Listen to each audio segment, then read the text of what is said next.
Hello students, today I am explaining you lesson number 2, microorganisms, friend and foe. Before starting the chapter, I want to explain you the keywords of this chapter. Like lesson number 1, जैसे lesson number 1 में मैंने आपको keywords बताए थे, meanings बताए थे.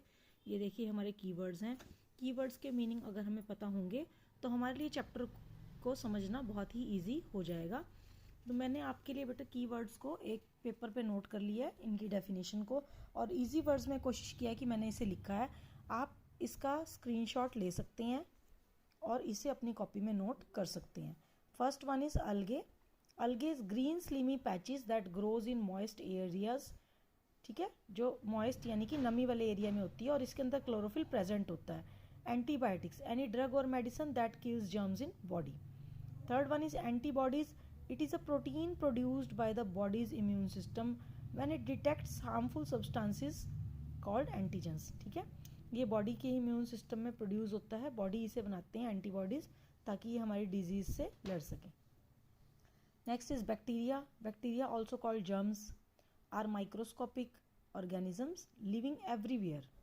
Bacteria can live in variety of environment from hot to cold. ठीक है, बैक्टीरिया छोटे जर्म्स होते हैं जिन्हें हम माइक्रोस्कोप की हेल्प से ही देख सकते हैं. Next is career. कैरियर क्या होता है? वाहक, हिंदी में जिसे हम कहते हैं एक स्थान से दूसरी जगह ले जाना. A person on animal that transmits a disease to others without itself contracting the disease. Communicable disease. ठीक है, जो डिजीज संपर्क में आने से, एक दूसरे के पास जाने से, हवा से होते हैं, उसे हम कम्युनिकेबल डिजीज कहते हैं. Diseases that are spread from one person to another through a variety of ways. Variety of ways का यहाँ पे क्या मीनिंग है? By air, by water, by touching, है ना, उसे हम कम्युनिकेबल डिजीज कहते हैं. Fermentation, a process of chemical change in food और drink because of the action of yeast और bacteria which may cause it to produce bubbles और heat और टर्न्स शुगर्स इनटू अल्कोहल. इस प्रोसेस को हम fermentation कहते हैं. इससे जो है केमिकल चेंज आता है फूड में या ड्रिंक में, यीस्ट और बैक्टीरिया उस पर क्रिया करते हैं और बबल्स बनाते हैं. ठीक है, और शुगर को अल्कोहल में कन्वर्ट कर देते हैं. फर्मेंटेशन की डेफिनेशन आप इजीली यहाँ से लर्न कर सकते हैं. ठीक है, पेपर में आती है. Next is fungi. Fungi, it is a kind of living organism that includes yeast, moulds, mushrooms and others. Fungi में क्लोरोफिल नहीं होता और ये मृत जीवी जो होती हैं, जैसे मृत पदार्थ होते हैं, वहाँ पर ये अपने आप उगती है, अपने आप ग्रो करती है. लैक्टोबैसिलस क्या होता है?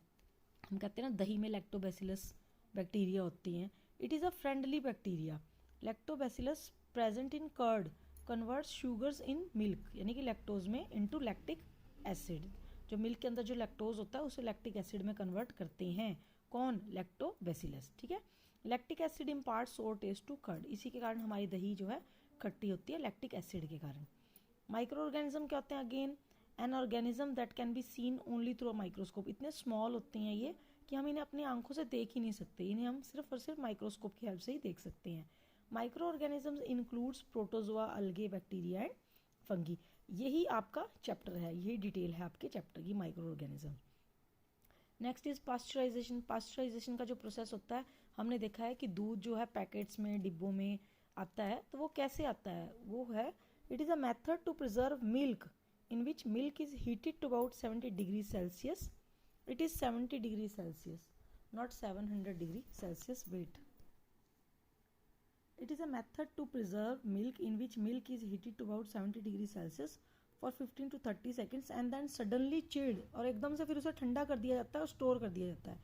By doing so it prevents the growth of microbes. ठीक है, इस प्रोसेस को हम पास्चराइजेशन कहते हैं. Next is pathogen. क्या होते हैं? It is usually defined as micro organism that causes और कैन कॉज डिजीज. वो पैथोजन होते हैं, ठीक है, जो डिजीज को पैदा करते हैं. Protozoa, these are single celled organisms. They come in many different shapes and sizes, protozoa, and they live in a variety of moist habitats including fresh water, marine environment and soil. ठीक है, ठीक, ये है protozoa. Next one is our rhizobium. Rhizobium क्या होता है? जो nitrogen बनाता है सॉइल में. ठीक है, अ nitrogen fixing bacterium that is commonly in the soil, especially in the root nodules of leguminous plant, that is called rhizobium. जो सॉइल में नाइट्रोजन को बनाता है, उसे वहाँ पे सेव करके रखता है, नाइट्रोजन फिक्सिंग बैक्टीरियम, ठीक है। वायरस क्या होते हैं? Virus that causes diseases in animals and plants and can't see with necked आई, वो वायरस होते हैं जो। यीस्ट क्या होता है? अभी हमने यीस्ट की बात की थी। A substance for making bread, rice and for making beer and wine etcetera. Fermentation के प्रोसेस में मैंने यीस्ट का नाम लिया था, ठीक है। वो सब्सटेंस होते हैं जो ब्रेड को फुलाते हैं, केक, ब्रेड, और जैसे जो हम आप पिज़्ज़ा खाते हैं, and for making beer and wine. Students इनको आप लिख लीजिए, मैं एक बार दोबारा आपको पूरा शो कर देती हूँ फर्स्ट पेज से, आप यहाँ से इसका स्क्रीनशॉट भी ले सकते हैं। This is the second page,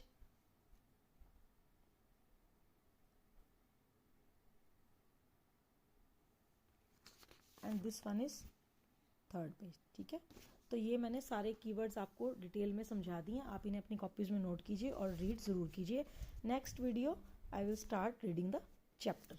C you soon in the next video students.